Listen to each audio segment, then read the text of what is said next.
Hello students, आज हम लोग सीखने वाले हैं another important topic that is past continuous tense.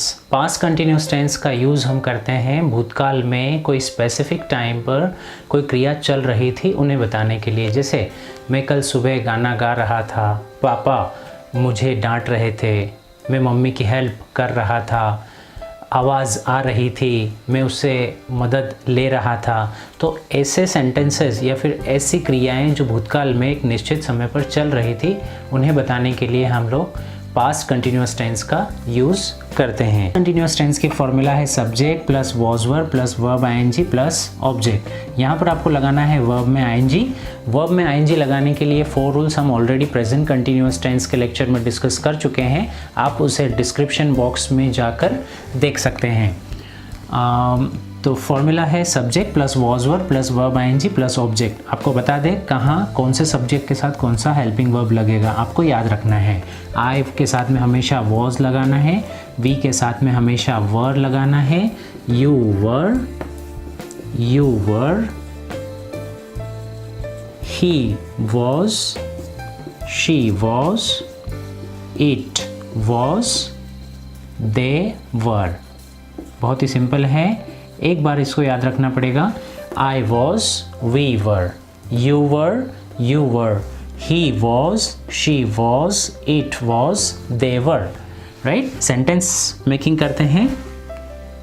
जैसे मैं स्कूल जा रहा था, तो कैसे बोलेंगे? मैं मतलब आई के साथ क्या लगता है वॉज वर में से? आई के साथ क्या लगता है? Was.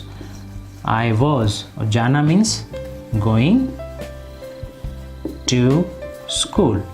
I was going to school. मैं होमवर्क कर रहा था, आई वॉज डूइंग होमवर्क। मैं मम्मी की हेल्प कर रहा था, I was helping my mother. मैं बोर्ड क्लीन कर रहा था, I was rubbing the board. पापा आ रहे थे, फादर, अब यहाँ पर नाम आ गया है, father was coming. Father was coming. Mummy खाना पका रहे थे, मदर वॉज कुकिंग फूड। ठीक है, इन एग्जाम्पल से आपको क्लियर हो चुका होगा कि प्रेजेंट कंटिन्यूअस में एफर्मेटिव सेंटेंसेस हम लोग किस तरीके से फॉर्म करते हैं। Now let's move towards the next type of sentence that is negative sentence. Negative sentence का मतलब यानी कि नेगेटिव का मतलब होता है नकारात्मक। इन सेंटेंसेस में हम लगाते हैं नॉट, और नॉट कहाँ लगेगा? हेल्पिंग वर्ब के बाद। आपको याद रखना है नॉट हमेशा और हमेशा हेल्पिंग वर्ब के बाद ही लगता है। यहाँ पर हेल्पिंग वर्ब है वॉज और वर, तो वॉज और वर के बाद में हम लगा देंगे not. So what will be the formula of negative? Negative की फॉर्मूला क्या होगी? Subject plus was verb plus not plus verb ING plus object. जैसे मैं स्कूल नहीं जा रहा था, कैसे बोलेंगे? आई वॉज के बाद में क्या लग जाएगा? Not.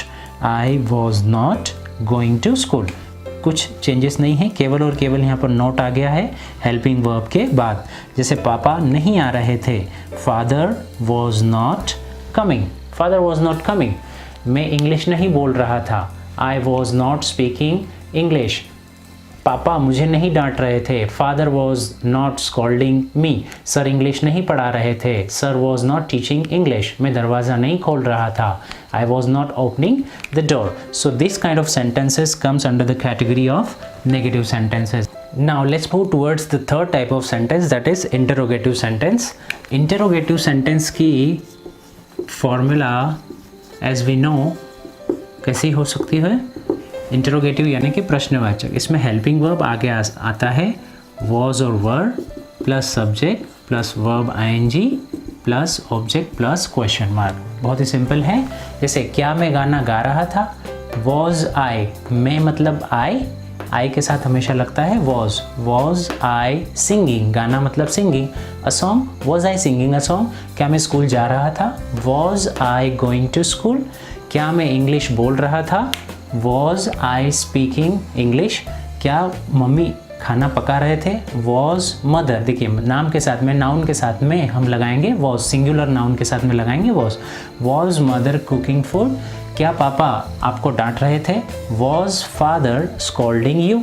Was father scolding you. ठीक है। सो ये भी आपको समझ में आया होगा। Let's move towards the last portion of the past continuous tense, that is WH questions.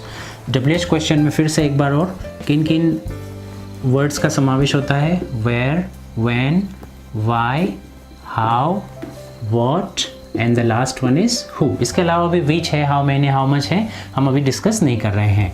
Where, when, why, how, इन सब के बाद में आपको लगाना है हेल्पिंग वर्ब। जैसे कि आप जानते हैं, आपको याद रखना है वेयर, व्हेन, व्हाई, हाउ, इन सभी के बाद में इमीडिएटली आपको लगाना है हेल्पिंग वर्ब, यानी कि WH क्वेश्चन के बाद इमीडिएटली आएगा हेल्पिंग वर्ब। उसके बाद आप लगाएंगे सब्जेक्ट, फिर आप लगाएंगे वर्ब में ING, फिर लगाएंगे आप object and then comes the question mark. जैसे आप कहाँ जा रहे थे, आपको पता ही है वेयर का हिंदी मीनिंग क्या होता है, कहाँ, व्हेन कब, व्हाई क्यों, हाउ कैसे, व्हाट क्या और हु कौन। वेयर से क्वेश्चन पूछते हैं तो आंसर क्या मिलता है, प्लेस। वेयर से answer place. When time, why reason, how method, what से क्वेश्चन पूछते हैं तो क्या एब्सेंट होता है, ऑब्जेक्ट एब्सेंट होता है और आंसर में आता है ऑब्जेक्ट। और हु से क्वेश्चन बनाते हैं तो क्या एब्सेंट होता है, सब्जेक्ट और आंसर में आता है सब्जेक्ट। ये याद रखना है। चलिए, आप कहाँ जा रहे थे, वेयर वर यू। अब यू मतलब आप, मतलब यू के साथ क्या लगता है, were. Where were you going. आप कहाँ खाना खा रहे थे, where were you eating food. आप कहाँ देख रहे थे, where were you looking, right. आप कब देख रहे थे, व्हेन वर यू लुकिंग। आप क्यों देख रहे थे, व्हाई वर यू लुकिंग। देखिए कुछ नहीं करना है, केवल ये WH वर्ड को चेंज करना है and the remaining portion will be the same. Like आप कैसे देख रहे थे, हाउ वर यू लुकिंग। चलिए एक और एग्जाम्पल, आप इंग्लिश कैसे सीख रहे थे, आप इंग्लिश कहाँ सीख रहे थे, where were you learning English. आप इंग्लिश कब सीख रहे थे, when were you learning English. आप इंग्लिश क्यों सीख रहे थे, why were you learning English. आप इंग्लिश कैसे सीख रहे थे, how were you learning English. बहुत ही सिंपल है। Now let's move towards the what. What के बाद में आपको लगाना है as usual was were helping verb.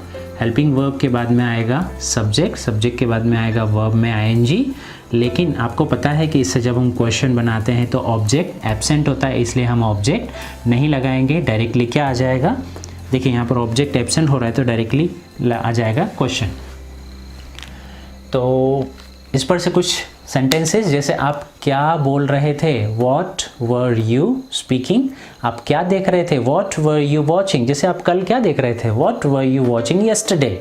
आप क्या बोल रहे थे, व्हाट वर यू स्पीकिंग। आप क्या जला रहे थे, what were you burning. Bharat क्या जीत रहा था, व्हाट वॉज इंडिया। देखिए इंडिया थर्ड पर्सन सिंगुलर है, यानी कि एक वचन है। एक वचन के साथ हमेशा हम क्या लगाएंगे, वॉज लगाएंगे। यहाँ पर यू के साथ में फॉर आता था इसलिए हमने यू लगाया था, बट यहाँ पर इंडिया सब्जेक्ट चेंज हो गया, इंडिया आ गया, थर्ड पर्सन सिंगुलर है इसलिए उसके साथ हम लगाएंगे वॉज। जैसे आप भारत क्या जीत रहा था, what was India winning. What was India winning? तो आई होप आपको ये भी क्लियर हुआ होगा। Now comes the last word that is who. Who में हु का हिंदी मीनिंग होता है सबसे पहले कौन, और इसमें सब्जेक्ट एब्सेंट होता है। तो आप यहाँ पर या तो वॉज लगाएंगे या तो वर लगाएंगे, उसके बाद में सब्जेक्ट तो आएगा ही नहीं, डायरेक्टली आप क्या लगा देंगे, वर्ब में ING, उसके बाद में ऑब्जेक्ट और लास्ट आएगा क्वेश्चन मार्क। नाउ कौन जा रहा था, Who was going। अच्छा स्कूल कौन जा रहा था, Who was going to school। कौन इंग्लिश बोल रहा था, Who was speaking English। English कौन पढ़ा रहा था, Who was teaching English। कौन चिल्ला रहा था, Who was yelling और Who was shouting। अच्छा क्लास में कौन चिल्ला रहा था, Who was shouting in the class। So this way आप WH क्वेश्चंस फॉर्म कर सकते हैं। आई होप आपको पास्ट कंटिन्यूस टेंस भी थॉरोली समझ में आया होगा। नेक्स्ट लेक्चर में हम लोग आगे फ्यूचर कंटिन्यूस टेंस के बारे में चर्चा करेंगे। Till then good bye.